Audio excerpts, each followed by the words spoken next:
లో ఒకరోజు రాత్రి సునంద సికింద్రాబాదు స్టేషన్లోకి వచ్చింది.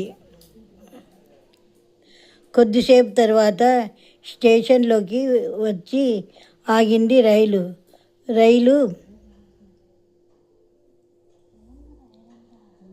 ఎక్కి కూబులో తనకిచ్చిన నెంబర్ను చూసుకొని ట్రావెల్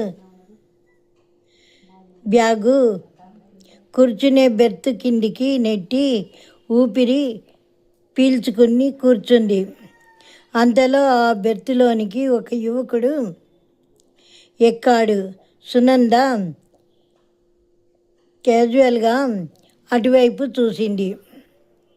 సునంద అతనిని చూసి ఆశ్చర్యపోయింది. అతను తన నెంబర్ ప్రక్కనే అవడంతో ఆమెకు కొద్ది దూరంలో కూర్చున్నాడు. సునంద అతనిని పలకరింపుగా విజయ్ అని చిన్నగా పిలిచింది. దానికి అతను ఏమీ మాట్లాడలేదు.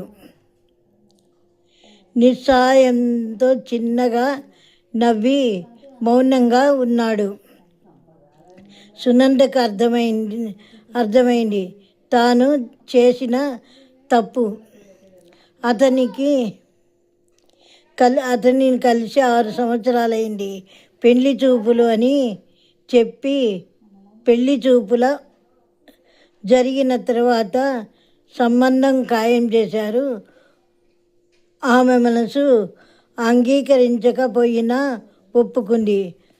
ఆమెకు ఉద్యోగం చెయ్యాలని గోలు ఉండేది.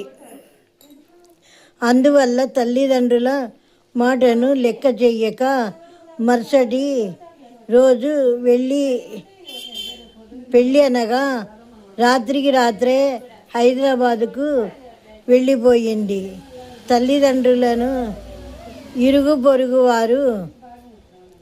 వాళ్ళు వ్యగ్యంగా మాట్లాడసాగారు.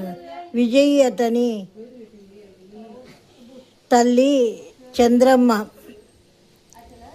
జగదీష్కు చాలా అవమానంతో వాళ్ళు కూడా వెళ్ళిపోయారు.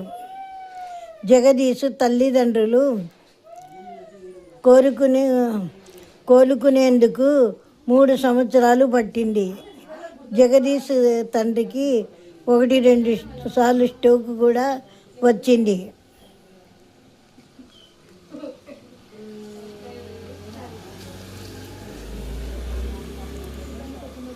తర్వాత జగదీష్